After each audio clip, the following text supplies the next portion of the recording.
There's 7 of us up here, and so we're going to get to enjoy company together. So if they do that, they'll be flying away from each other. Like action and reaction. Okay, got it. These astronauts' Merry Christmas message is wild. So I have a bunch of astronauts that were shot into space on June 5th, and it was supposed to be an 8-day test flight mission. But technical issues mean that they're still stranded on the International Space Station. First of all, imagine the disappointment. You're supposed to be up there for like 7, 8 days, and now you're up there for 7, 8 months. It's almost on the same level of going on a Tinder date with somebody that their profile picture looks entirely different to what they look in person, like too different. That disappointment, it kinda is at that level. Welcome to the International Space Station as we get ready for the Christmas holidays.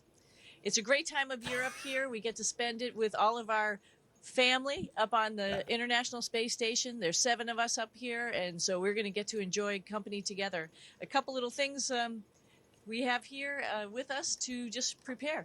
In Christmas time, There's so many things wrong here. First of all, what's up with her hair? Ready for the Christmas holidays. Does it mean that my hair is gonna look like that when I get to international airspace? The thing goes up like this? It's a great time of year up here. We get to spend it with all of It's our not a great time of the family year. I up on- appreciate the positivity, but it's not a great time of the year to be up there stranded with 3 other dudes. There's 7 of us up here, and so we're going to get to enjoy company together. Check out that snowman they made.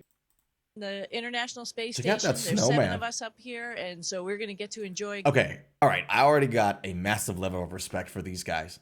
You're stuck up there. You're that positive. Positivity matters. Attitude is everything.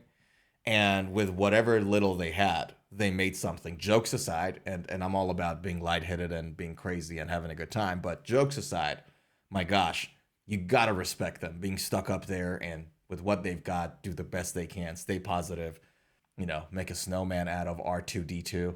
Together. A couple little things. Where did y'all get Christmas sweets and Christmas hats and stuff from? Like, are you allowed to put that into cargo as you go through the space? Like, shouldn't that be only for like necessities? I'm glad they've got it. But shouldn't that be like every gram, every inch should be used like efficiently and effectively? I don't know. in Christmas time, the holiday season, it's about spending time with friends and family and loved ones. This year we're going to be in orbit away from them. Yep. So we want to send our heartfelt Merry Christmas, and we hope you have a wonderful holiday. So from all of us That's to kind. all of you, Merry Christmas. No, you're supposed to be there for 7, 8 days, and that's all you signed up for. That's all your family signed up for. And then next thing you know, you're still there 7 months later. That sucks. So my question is, if people are into space, the International Space Station, and they're there for like a year and there's no prospect of coming back, if they get late there, does that count as cheating?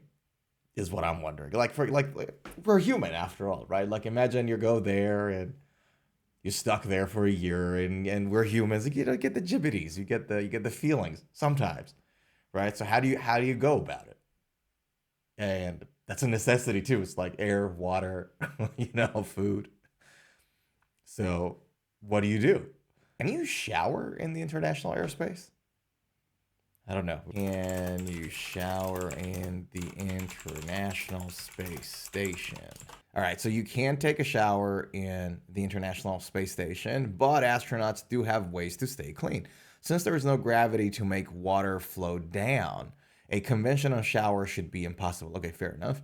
Instead, astronauts use the following methods to maintain hygiene: no rinse, body wash, and shampoo. These special soaps don't need water for rinsing. Why can't we use them on Earth?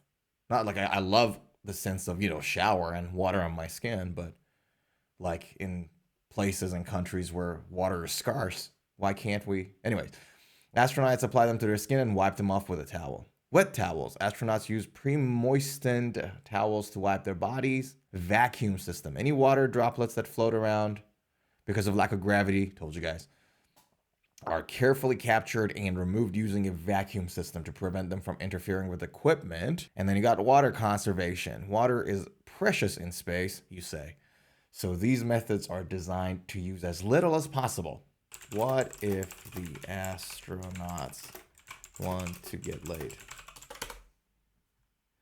Sexual activity in space is a subject of much speculation and interest, clearly, but it's not officially documented or confirmed to have occurred on the ISS.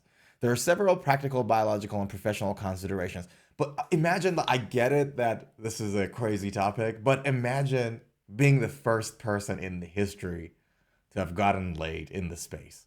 The first two people. What an honor. what an achievement. Microgravity challenges. So movement and stability. In microgravity, Newton's third law, for every action there is a reaction, makes physical interactions difficult. Ah, right, okay. So if they do that, they'll be flying away from each other. Like action and reaction. Okay, got it. Learn something every day, okay? And then you got fluid dynamics. Bodily fluids behave differently in microgravity, which could complicate the logistics of intimacy. I like the choice of words here. All right, team dynamics. Interpersonal relationships could impact crew dynamics, teamwork, and all that. Basically, what it means is that when two people have a great time together, the third person will feel left out. That's why it's so important to send an even number of people to the space, and the men and women should be equal in number. See, not only we're doing like inclusion, we're also making sure that nobody feels left out. So there we go. Learn something every day. Bye-bye.